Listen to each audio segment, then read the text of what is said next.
Salve, salve família Alviverde, sejam bem-vindos a mais um vídeo aqui do canal.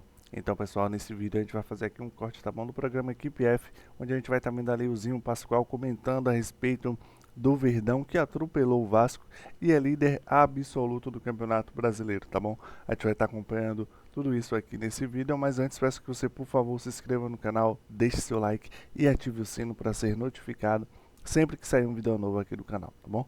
Então, sem mais enrolação, vamos pro vídeo. Aí eu vou falar o tempo que vocês vão ter que comentar. Porque, olha lá, por exemplo, Zinho, você tem 1 minuto e 36, já passaram 2 segundos. Palmeiras 4, Vasco 1. E aí, Zinho? Já foi falado no primeiro tempo que o Palmeiras foi aquele Palmeiras que todo mundo estava reclamando, que não produz, que não faz grandes jogos, mas volta para o segundo tempo e aparece aquele jogo, principalmente o golaço do Flaco Lopes. O Vasco sente isso. Em 11 minutos o Palmeiras resolveu o jogo, né? E aí sim, foi para cima, encurralou, abafou. O Abel tirou o Ares, deixou ele no banco e colocou o Maurício. Se você pegar o time do Palmeiras que entrou para jogar aí, 80, 90% foi do time que jogou no meio de semana. E os caras correram, hein? Os caras competiram. O Vasco também. É o time que jogou lá contra o Olímpico e goleou. Foi pro jogo, foi pra luta, foi pra guerra. E o Palmeiras tem mais qualidade, jogando em casa. Olha o Maurício aí. Entrou no jogo, foi importante. Depois que o Abel começou a mexer, a preservar alguns jogadores, o Abel preserva no jogo, né? Minutagem. Você jogou tantos minutos, seguro aqui nesse, seguro no outro. Palmeiras superior, Palmeiras merecedor da vitória, da goleada. E aumentou a vantagem contra o Flamengo, que se aproveitou que o Flamengo perdeu ontem, fez o seu dever de casa. É verdade. Agora vamos para o Bavi, né? Primeiro teve esse gol para finalizar, 4-1, Palmeiras ganhou do Vasco. Ô Zé, eu deixei o Bavi para você, porque teve... A vontade com que o nosso adversário nos veio pressionar logo na primeira fase de construção. Uma das coisas que eu lhes perguntei ao intervalo foi isso. Foi se nós individualmente os jogadores de Palmeiras não são capazes de fazer mais um bocadinho. E acho que fizemos uma segunda parte belíssima a todos os níveis. Na atitude competitiva, na coragem, na forma como nós também envolvemos o público connosco. Falta de concentração, alguma passividade no momento do primeiro gol, se bem que é um grande gol também, mas de qualquer das formas, um gol é um momento muito importante no jogo quando dá vantagem a qualquer equipa, não é? O líder Palmeiras e o Vasco, penúltimo colocado do Campeonato Brasileiro, agora dão tempo no Campeonato Brasileiro, porque no meio de semana tem confronto pelas quartas de final da Copa do Brasil. O Palmeiras recebe o Santos aqui no Nubank Park na quarta-feira e também na quarta-feira o Vasco recebe o Vitória lá em São Januário. É isso aí, Edu. Um abraço para você, meu companheiro. Até a próxima. Boa, Vinícius Nicoletti com as informações direto do Nubank Park. Olha, o Vasco traz boas recordações quando o assunto é fim de jejum pro Vitor Roque, hein? Olha só, o primeiro gol dele pelo clube tá à direita aí, ó, março a maio de 2025. Primeiros 2 jogos pelo clube, sem marcar, quebrou o jejum contra o Vasco. 1-0 fora de casa. 1 mês e 24 dias sem marcar, o Tigrinho. Agora do lado esquerdo, março a agosto deste ano, havia 12 jogos sem marcar, quebrou o jejum, então, contra o Vasco. Ficou 5 meses e 15 dias sem marcar. Claro, esse período inclui lesão e Copa, mas não é legal ficar desde março sem marcar para quem vive de marcar gols como um atacante, como o Tigrinho. Agora, quem foi decisivo mesmo, me parece, Elton, foi o Flaco, porque estava um primeiro tempo complicado para o Palmeiras, a situação muda quando ele marca o gol, na sequência já sai o gol de pênalti do Tigrinho, e aí muda a história da partida, o Palmeiras relaxa e consegue uma excelente vitória para comemorar a liderança isolada do campeonato. Sim, Edu, foi um time que no primeiro tempo sentiu dificuldades, a gente viu um Vasco muito mais competitivo na primeira etapa, uma equipe que se defendia até melhor.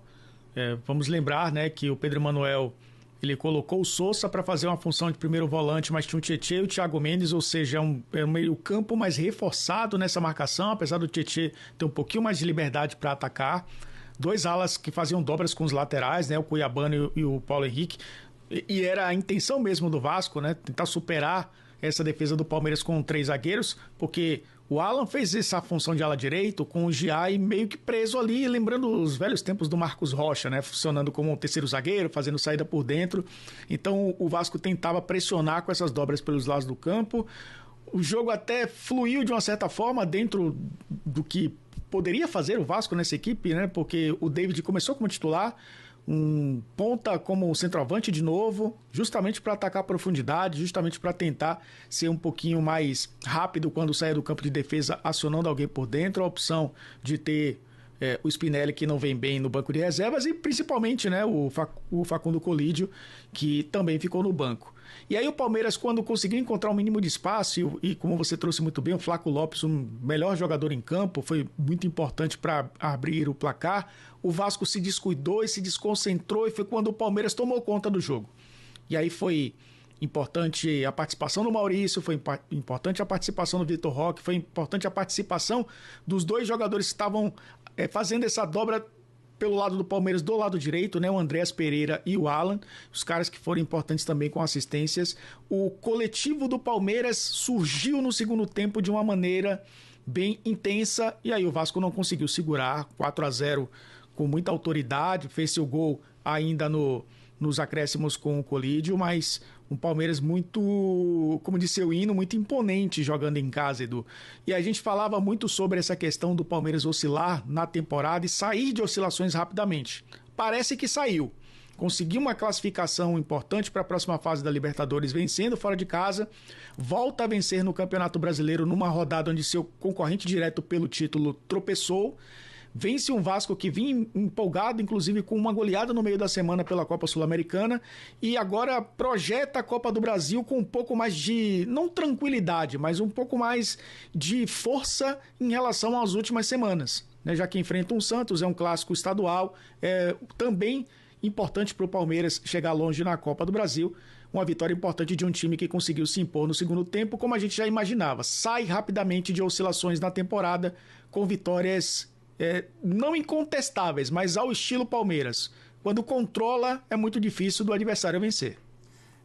Do outro lado, o Vasco, que, como você lembrou, venceu bem na Sul-Americana, o Olímpia fora de casa. Acho que, apesar dessa derrota, apesar da sequência ruim no Brasileirão, de estar na zona do rebaixamento, tem mostrado uma evolução em campo. Vamos ver o que aguarda o Vasco, especialmente na Copa do Brasil. Os 2 times com compromissos, Vasco e Vitória, Palmeiras e Santos. Copa do Brasil neste meio de semana. Santos, que é exatamente o nosso assunto agora. O Santos fugiu da zona do rebaixamento, mas... Giai, vamos continuar no Giai. Então deixa eu falar do Giai. Pois não, vamos lá. Calma, eu quero deixar só claro um ponto aqui, porque a gente às vezes fala de um jeito mais exaltado, até brincando, e tem muitas pessoas que não compreendem o que a gente fala aqui e pensa que nós perseguimos gratuitamente uma pessoa, o ser humano. Primeira coisa, o jogador é uma coisa, o homem é outra. E o Giai, que interessa o futebol italiano, interessa o futebol italiano, enfim. E eu sempre falei aqui, o Giai, no sistema defensivo, ele é muito bom. Ele é um bom zagueiro, ele é um bom lateral defensivo. O problema dele é com a bola. É isso que eu falo sempre. No primeiro com a bola, ele com a bola aí, ó. Pô, mas você não pode nem terminar o raciocínio, aí fica complicado. Termina porque eu não tô entendendo. Eu sei que você tem uma dificuldade. É dificuldade, quando você fala tem dificuldade. É que você não viu o jogo do Palmeiras, porque no primeiro tempo, o Giai teve o mesmo nível de atuação dos outros jogos em que ele entrou e não fez absolutamente nada. De todos os outros jogadores. E quando fez, todo foi mal. Ok. O Giai recebeu um passe na lateral direita não sei se foi do Gomes, enfim, a bola bateu nele e escapou, parecia uma criança de 8 anos. E a torcida, o Abel até citou isso na coletiva, o Giai está muito inseguro, ele não tem o equilíbrio e o emocional hoje para poder assumir a bronca de ser um titular do time do Palmeiras. Só que quem é contratado para um clube dessa magnitude, ele tem que ser cobrado também como tal. Ele não joga no Madureira. Que hoje ele jogou sem confiança? Não, totalmente. Primeiro tempo ele foi muito mal. Só que o time inteiro foi mal no primeiro tempo, Alex. Foi mal. Mas ele também, mas ele é mal sempre. Mas aí não dá pra ele vai mal sempre. Ele vai mal sempre. O segundo tempo dele foi diferente como mal sempre. Eu acho que o problema é a expectativa que você está criando para aquela posição. Olha para os laterais direitos do Brasil inteiro. Deixa eu só chegar no segundo tempo. Deixa eu só chegar no segundo tempo. Tá todo mundo falando isso. Não, mas no segundo tempo o Giai foi bem. Sabe o que aconteceu no segundo tempo? Em 10 minutos já estava 3-0 e o Giai não participou de nenhum lance desses 3 gols, certo? Mas ele tem que participar? Vou virar. Ele está questionando o senhor. Se você tem Andrés Pereira, você tem Marlon Freitas, você tem Gabriel, você tem Alan, você tem um monte de jogador que tem que participar da jogada. Tudo bem, mas aí você acabou de falar que aquele lance lá ele não participou. Paulo, não deu nem tempo dele participar, porque o Palmeiras foi tão avassalador nos 10 primeiros minutos do segundo tempo, fez 3-0. E aí o jogo era outro. O peso que existia nas costas de cada um já não existia mais. Você está com 3-0 dentro de campo no segundo tempo, acabou o jogo, você está leve. Sobre peso. E aí, aí a bola vinha nele, já estava diferente, porque o jogo estava já ganho, era um outro nível de confiança. E ainda assim, a única coisa ofensiva que ele acertou foi esse passe que o jogador estava impedido, mas beleza, foi um bom passe. A tentativa foi boa. Mas se a gente se basear por causa de um passe, fala que o cara jogou muito no segundo tempo, eu acho que tem uma diferença grande. Falou que ele jogou muito. Você falou. Não, ninguém falou que ele jogou muito. Ele foi um dos melhores do time. Onde? Um dos melhores do time. Porque você só olha a parte ofensiva. A parte defensiva também tem os seus êxitos. Murilo entrou bem. Entrou. Diferente do Barbosa, entrou mal. Então, o Alex saiu. Galera, o Alex falou sobre pressão, jogar um pouco mais leve, tá? Aliás, esse foi um tema do técnico Abel Ferreira hoje na entrevista coletiva. Vamos colocar o Abel aqui, que o Abel falou na entrevista coletiva sobre leveza, jogar como amador. Como é que é essa história, Abel? O Alex citou, muito pressionado. O Palmeiras é pressionado pela sua grandeza. Como é que é essa história, o Abel? Jogar com mais leveza? Onde tem que jogar para primeiro lugar de todos os jogos, ponto. Jogar como se fossem amadores, sabem? Jogar como se fôssemos amadores, com paixão só. Não pensar na cobrança, porque nós...